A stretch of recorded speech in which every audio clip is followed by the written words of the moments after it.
7,000 super car, Sonai মোড়া গাড়ি আর রাজপ্রাসাদ এতটাই বিশাল যে একটা শহরের থেকেও বড়। কিন্তু তারপরেও আরবের রাজাদের কাছে এগুলো কেবল একটা নর্মাল জীবন। এরা শুধুমাত্র ধনীই নয়, বিশ্বের অর্থনীতির একটা বিরাট অংশকে এরা নিয়ন্ত্রণ করে। সুলতান হাসান আল বুলকিয়া এশিয়ার একটি ছোট্ট দেশ ব্রুনাইয়ের রাজা। এই রাজ্যের সুলতান পৃথিবীর সবথেকে ধনী আর সবথেকে শক্তিশালী ব্যক্তিদের মধ্যে একজন। এর রাজপ্রাসাদে সোনা এতটাই কমন যে অট্টালিকার প্রত্যেকটা কোণে খেলনার মতো সোনা ছড়িয়ে ছিটিয়ে পড়ে থাকে। দরজা থেকে দেওয়াল, চেয়ার, ইন্টেরিয়র ডিজাইন সমস্ত কিছু সোনা দিয়ে তৈরি।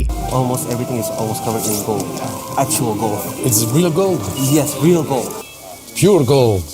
হাসান আল বুলকিয়ার কাছে এতটাই সম্পদ রয়েছে যে একজন সাধারণ মানুষের কল্পনার বাইরে। অসংখ্য ইন্টারন্যাশনাল রিপোর্ট অনুযায়ী হাসান আল বুলকিয়ার পার্সোনাল নেটওয়ার্থ প্রায় $300 বিলিয়ন থেকেও বেশি। কিন্তু ব্রুনাইয়ের সুলতান বাকি আরব রাজাদের মতো তার সম্পদকে লুকিয়ে রাখে না। 1996 সালে যখন সুলতান 50 বছর বয়সে পা রাখে, সে তার সম্পদকে গোটা বিশ্বের সামনে দেখানোর জন্য একটা বার্থডে পার্টি থ্রো করে। কিন্তু এটা কোনো সাধারণ পার্টি ছিল না, এমন এক ব্যয়বহুল পার্টি যাকে ইতিহাস মনে রাখবে। সর্বপ্রথম সে তার জন্মদিনকে গোটা দেশের জন্য 2 সপ্তাহের উৎসব উদযাপনের দিন বলে ঘোষণা করে। এরপর সে একটা বিরাট স্টেডিয়াম তৈরি করে যেখানে চলবে ওকেশন আর গেস্টদের গ্যাদারিং। গোটা বিশ্ব থেকে পলিটিশিয়ান, রাজপরিবারের সদস্য আর বিখ্যাত সেলিব্রিটিদের ব্রুনাই নিয়ে আসে। এমনকি প্রিন্স চার্লস ও সুলতানের বার্থডে পার্টিতে জয়েন হয়। প্রায় 60,000 মানুষ তার জন্মদিন পার্টির ফাইনাল ইভেন্টে জয়েন হয়। এমনকি তার পার্টির শেষ দিনে সে মাইকেল জ্যাকসনকেও নিয়ে আসে।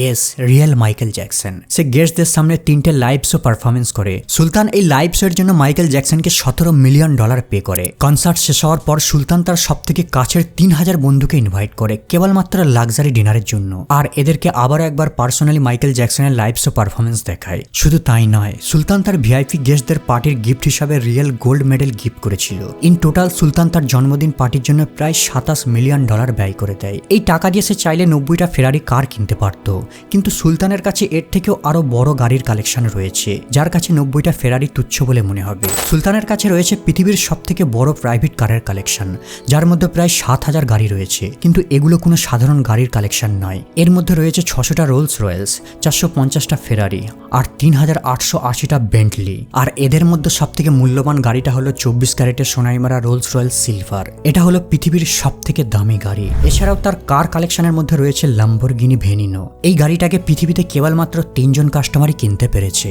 তার কাছে এতই গাড়ি রয়েছে, যদি সে রিপিট ছাড়া প্রতিদিন একটা করে নতুন গাড়ি ড্রাইভ করে তাহলে 20 বছর পর্যন্ত নতুন একটা করে গাড়ি ড্রাইভ করে যেতে পারবে। কিন্তু তার লাক্সারি কেবল গাড়ি পর্যন্ত সীমাবদ্ধ নয়। যদি আকাশের দিকে তাকানো যায় তাহলে সুলতানের প্রাইভেট জেট ফ্লিটও কোনো অংশে কম নয়। তার রয়েছে একটা বোয়িং 747, যেটাকে সোনা দ্বারা কভার করা হয়েছে। কিন্তু সুলতান একে প্লেন নয় বরং উড়ন্ত রাজপ্রাসাদ হিসাবে ব্যবহার করে থাকে। এই প্লেনের সিঙ্ক, শাওয়ার, এমনকি টয়লেট পর্যন্ত সোনা দ্বারা ডেকোরেট করা, যার টোটাল মূল্যই প্রায় 133 মিলিয়ন। শুধু তাই নয়, সুলতানের কাছে টোটাল 17টা এয়ারপ্লেন রয়েছে যেগুলো তার প্রাইভেট কালেকশন, আর প্রত্যেকটা প্লেনের ভিতরকে সোনা দিয়ে ডেকোরেট করা হয়েছে।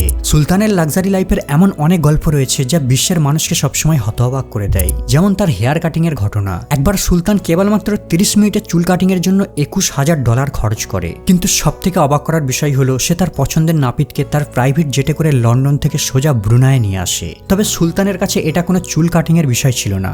আসলে সুলতান দেখাতে চেয়েছিল কিভাবে সে বিলাসবহুল জীবনযাপন করে। যদি সুলতানের রাজপ্রাসাদ সম্পর্কে আলোচনা করা যায় তাহলে 1984 সালে এই প্যালেসটা তৈরি করতে সুলতান প্রায় 15 মিলিয়ন খরচ করে। ঠিক যতটা বুর্জ খলিফা নির্মাণ করতে ব্যয় হয়েছিল ঠিক তত টাকায় খরচ করে এই প্যালেসটা তৈরি করতে।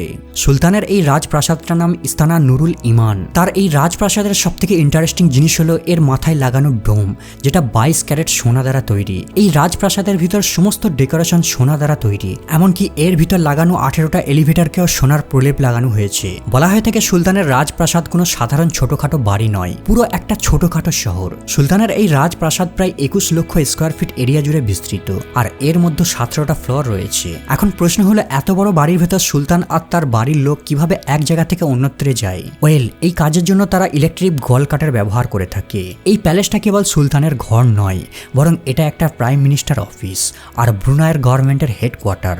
এখানে বসেই ব্রুনাইয়ের রাজনৈতিক সিদ্ধান্ত নেওয়া হয়ে থাকে। সুলতান হাসান আল বুলকিয়া কেবল ধনী রাজা নয়, সে নিজেই প্রাইম মিনিস্টার, ফাইন্যান্স মিনিস্টার আর হোম মিনিস্টার। কিং সালমান বিন আব্দুল আজিজ। কিং সালমান বিন আব্দুল আজিজ সৌদি আরবের বাদশাহ। কেবল সে জাতির লিডার নয়, রয়্যাল ফ্যামিলির ম্যানেজার। তার টোটাল নেটওয়ার্থ প্রায় $2 ট্রিলিয়ন। বাস্তবে এটা একটা অবিশ্বাস্য নাম্বার, এমনকি পৃথিবীর সবথেকে ধনী কোটিপতিদের জন্য অবাক করার মতো অ্যাসেট।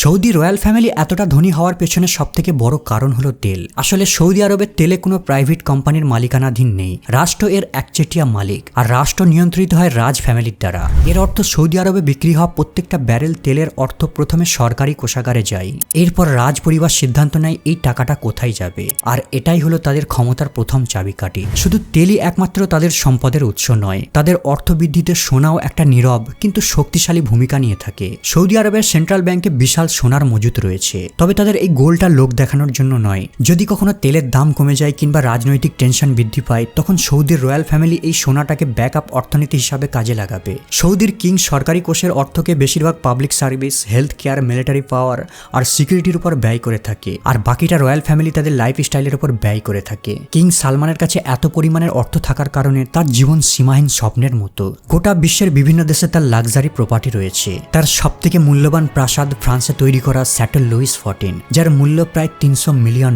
কিন্তু এর থেকেও আরো মূল্যবান বাড়ি হলো তার প্রাথমিক বাসস্থান রিয়াদ প্যালেস। এর ভ্যালু কল্পনার বাইরে। এক্সপার্টদের মতে যদি রিয়াদ প্যালেসকে আবারও শুরু থেকে নির্মাণ করা হয়, তাহলে এর মূল্য হবে প্রায় $500 মিলিয়ন।